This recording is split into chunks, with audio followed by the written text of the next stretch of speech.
कि उस ड्यूरेशन में ये ट्रांसफ़र का फॉर्मेलिटीज कंप्लीट हो जाना चाहिए। पहला जो एक्शन स्टार्ट होगा वो नए कंपनी से होगा। नए कंपनी ने आपको रिक्वेस्ट भेजा, आप उसे एक्सेप्ट करेंगे। एक्सेप्ट करने के लिए आपके पास 10 दिन का टाइम रहेगा।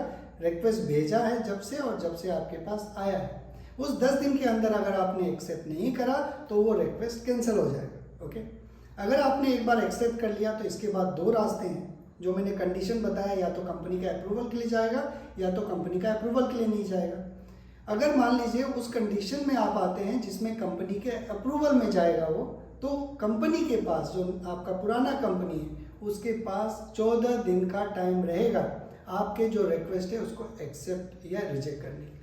अगर 14 दिन के अंदर वो एक्सेप्ट नहीं करते हैं तो वो कैंसिल हो जाएगा आपका रिक्वेस्ट। ओके, फिर से वो 0 में चले जाएगा और जिस दिन से कैंसिल होगा आप नेक्स्ट डे फिर से रिक्वेस्ट मंगवा सकते हैं, उसका कोई ड्यूरेशन नहीं है। मान लीजिए आपका पुराने कंपनी ने आपका रिक्वेस्ट एक्सेप्ट कर लिया, अब जो तीसरा एक्शन है वो होने वाला है जो चौथा। पहला आपका नया कंपनी ने रिक्वेस्ट भेजा आपको, आपने एक्सेप्ट करा, दूसरा एक्शन हो गया, तीसरा गया आपके पुरानी कंपनी के पास, उन्होंने एक्सेप्ट करा, तीसरा एक्शन हो गया। अब चौथा एक्शन होगा वो नए कंपनी करेगा और उसके लिए उनके पास भी 14 दिन का टाइम है, जिस दिन से आपके पुराने कंपनी ने अप्रूव करा और जिस दिन उनके पास गया। वो क्या करेंगे, वो आपका ट्रांसफ़र रिक्वेस्ट फ़ी पे करेंगे।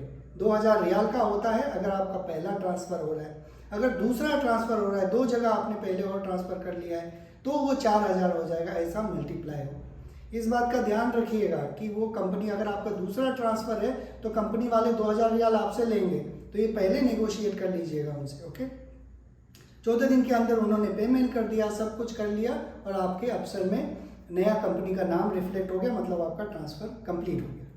अब एक और इसमें सवाल आप लोग ये पूछते हैं कि उस कंपनी के पास में कितना दिन लगता है। उनके पास 14 दिन दिया गया है, वो 14 दिन के अंदर उनको करना है, नहीं तो रिक्वेस्ट कैंसिल हो जाएगा। इस चीज़ को मैंने एक वीडियो में अच्छे से एक्सप्लेन करा है, उसका लिंक भी डिस्क्रिप्शन में है, देख लीजिएगा। ये डिपेंड करता है उस कंपनी के ऊपर, क्योंकि फाइनेंस से रिलेटेड है, 2000 रियाल लगता है, अप्रूवल लेना पड़ता है। कई कंपनी बहुत ही फास्ट होता है तो वो 1 दिन में भी कर लेता है, कई कंपनी है 10 दिन लगाते हैं। डिपेंड करता है कंपनी कैसा है और आप कितना क्लोजली फॉलो अप करते हैं। ठीक है, यहाँ तक आप लोगों को समझ में आ गया होगा कि अब ट्रांसफ़र प्रोसेस क्या होता है। अब कुछ सवाल है आप लोगों के, वो मैं आप लोगों के साथ डिस्कस करता हूँ। ये सारे जितने भी बात मैंने बताए, अगर आप इसको ध्यान से सोचेंगे, स्टेप बाय स्टेप सोचेंगे, आंख बंद करके अगर सोचेंगे, तो आपको एक फ्लो डायग्राम जैसा समझ में आने वाला है। स्टेप क्या होता है, क्या क्या बनता है, ब्रांच कहाँ से कहाँ जाता है, तो आपको ऐसे समझ में आएगा। अगर नहीं आता है दोबारा देखिए, समझ में आ जाएगा। कुछ क्वेश्चन से अभी फटाफट उसे लेते हैं। अगर आपके क्यूआ में कॉन्ट्रैक्ट नहीं है तो क्या हमारा एम्प्लॉयमेंट ट्रांसफ़र प्रोसेस हो सकता है या नहीं हो सकता है? बिल्कुल हो सकता है। ट्रांसफ़र करने के लिए क्यूआ में कॉन्ट्रैक्ट का होना जरूरी नहीं। ट्रांसफ़र प्रोसेस करवाने के लिए आपको बस क्यूआ में रजिस्टर्ड होना जरूरी है और आपका स्टेटस एम्प्लॉयड दिखाना जरूरी है। ओके, दूसरा सवाल ये है कि अगर मेरा कॉन्ट्रैक्ट वैलिड है, ओके, और मैंने termination request already online submit कर दिया है, तो क्या नोटिस पीरियड कंप्लीट होने के बाद में ऑटो ट्रांसफ़र हो जाएगा या फिर पुरानी कंपनी का अप्रूवल चाहिए? इसमें 2 बात है। पहला बात ये कि अगर आपका जिस दिन नोटिस पीरियड कंप्लीट हो रहा है उस दिन तक अगर आपका कॉन्ट्रैक्ट वैलिड है तो आपका ऑटोमेटिक ट्रांसफ़र नहीं होगा। अगर आपका जिस दिन नोटिस पीरियड कंप्लीट हो रहा है उसी दिन आपका कॉन्ट्रैक्ट एक्सपायर हो रहा है या फिर उससे पहले क्यूआ में कॉन्ट्रैक्ट एक्सपायर हो गया है तो ऑटोमेटिक ट्रांसफ़र हो जाएगा। इस चीज़ को समझने के लिए और एक सिंपल सा तरीका ये है कि आप जब कॉन्ट्रैक्ट टर्मिनेट करेंगे, ओके, इसके बाद मान लीजिए आपने कॉन्ट्रैक्ट टर्मिनेट कर दिया, उसमें लिखा आ जाता है रिलीज डेट, एक 90 डेज का डेट आ जाता है रिलीज डेट। अगर वो दिखा रहा है मतलब नहीं चाहिए, अगर ये दिखा रहा है pending for completion notice period मतलब उनका अप्रूवल चाहिए। ओके, तो ये एक तीसरा सवाल था जो बहुत लोगों ने पूछा है। अब और एक सवाल है कि मेरे पास एक कंपनी का ऑलरेडी ट्रांसफ़र रिक्वेस्ट है जो अंडर प्रोसेस है, क्या मैं दूसरा ट्रांसफ़र रिक्वेस्ट मंगवा सकता हूँ? बिल्कुल नहीं। अगर आपके पास एक ट्रांसफ़र ऑलरेडी अंडर प्रोसेस है, तो दूसरा आप नहीं मंगवा सकते जब तक ये कंप्लीट या कैंसिल नहीं होता है। ओके। और एक बहुत ही ज़रूरी सवाल है जो मेरे मन में भी था जब मैं ट्रांसफ़र करवा रहा था कि ट्रांसफ़र रिक्वेस्ट हम कब मंगवाएं, कौन सा डेट में मंगवाएं। मेरा लास्ट वर्किंग डे है 10 दिन बाद, क्या मैं अभी ट्रांसफ़र रिक्वेस्ट मंगवा लूँ या फिर नोटिस पीरियड कंप्लीट होने के बाद मंगवाऊँ?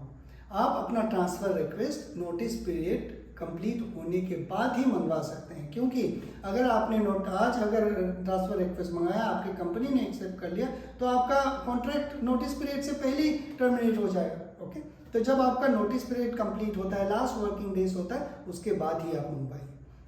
और एक बात यहाँ पे ध्यान रखिए, आपका अगर इकामा एक्सपायर होने वाला है और आप सोच रहे हैं इकामा एक्सपायर होने से 3-4 दिन पहले मंगवा लूँ, इकामा एक्सपायर होने के बाद मैं उसे एक्सेप्ट कर लूँगा, तो उनका अप्रूवल चाहिए, नहीं। इकामा एक्सपायर होने के बाद मंगवाएंगे तब उनका अप्रूवल नहीं चाहिएगा। और एक बात, अगर आपका इकामा एक्सपायर है, आपने एक्सेप्ट कर लिया है ट्रांसफ़र रिक्वेस्ट, तो उसे सेलिब्रेट करने का ज़रूरत नहीं है जब तक आपका नया कंपनी का नाम क्यूआ में रिफ्लेक्ट नहीं होता है। नहीं तो कंपनी वाले को पता चल जाएगा, वो आपका इकामा रिन्यू कर देगा और आपको फिर से वो उसी कंपनी में काम करना पड़ेगा। Okay okay. और कुछ सवाल यहाँ पे छूटा है? नहीं छूटा है। और एक इसमें मैं जोड़ूंगा सवाल, आपने अगर अपना कॉन्ट्रैक्ट टर्मिनेट करा है डिजिटली, अगर अपना कॉन्ट्रैक्ट टर्मिनेट करा है, नोटिस पीरियड दिखा रहा है, उस दौरान क्या हम अपना ट्रांसफ़र रिक्वेस्ट मंगवा सकते हैं? बिल्कुल मंगवा सकते हैं। नोटिस पीरियड कंप्लीट होने से पहले मंगवा सकते हैं, और नोटिस पीरियड के दौरान आपके जो पुराना कंपनी है वो उसे एक्सेप्ट करेगा, तो नोटिस पीरियड का कोई वैल्यू नहीं है, आपका ट्रांसफ़र हो जाएगा। जिस दिन आपका ट्रांसफ़र हो गया, आप छोड़ के जाइए, अपना बाकी सारा काम कीजिए। और एक सवाल यहाँ पे ये है कि मैं तो ट्रांसफ़र ले लूँगा भाई, इकामा मेरा एक्सपायर हो रहा है इसके बाद। अब इकामा एक्सपायर होने के बाद मैंने ट्रांसफ़र ले लिया, मैं उस कंपनी में 6-7 साल काम कर रहा था, एंड ऑफ सर्विस बेनिफिट्स और बाकी इंटाइटलमेंट में कैसे लूँगा उनसे? वो तो देंगे नहीं, वो आपको बिल्कुल देंगे। सऊदी लेबर लॉ का एक आर्टिकल है, आर्टिकल 88, उसमें ये क्लियरली लिखा हुआ है कि अगर आप कॉन्ट्रैक्ट टर्मिनेट करते हैं वर्कर, तो कंपनी के पास 2 हफ्ते का टाइम है उनका एंड ऑफ सर्विस बेनिफिट देने के लिए। अगर कंपनी टर्मिनेट करता है तो कंपनी के पास 1 हफ्ता का टाइम है एंड ऑफ सर्विस बेनिफिट देने के लिए। अगर कंपनी ऐसा नहीं करता है तो ये वायलेशन है, आप लेबर कोर्ट में जा सकते हैं और क्लेम कर सकते हैं।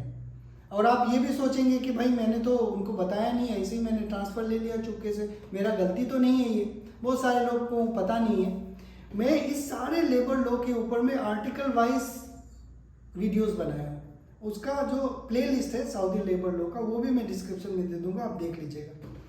तो इस चीज़ का आंसर ये है कि आपका अगर इकामा रिन्यू नहीं है तो आप कॉन्ट्रैक्ट आर्टिकल 81 के बेस पे टर्मिनेट कर सकते हैं विदाउट नोटिस पीरियड। ओके, तो ये आपका फेवर में डिसीजन जाएगा, उनके फेवर में नहीं जाएगा। तो मुझे लगता है मैंने बहुत सारी चीज़ क्यूआ के बारे में आप लोगों को शेयर करा है आज। जिन लोगों ने कंप्लीट देखा है उनको इन्फॉर्मेशन होगा, जिन लोगों ने आधा अधूरा देखा है और कमेंट कर रहे हैं तो मुझे माफ़ कीजिएगा, मैं उनका आंसर नहीं दे पाऊंगा। वीडियो को फिर से देखने के लिए बोलूँगा। चैनल को आप सब्सक्राइब कर लीजिए, और बहुत सारे वीडियोस हैं जो लेबर लॉ से रिलेटेड, ट्रैवल अपडेट, वो सारी बातें आप लोगों के साथ शेयर करूँगा। आप लोग अपना ख्याल रखिए। आज के लिए इतना ही। Thank you very much.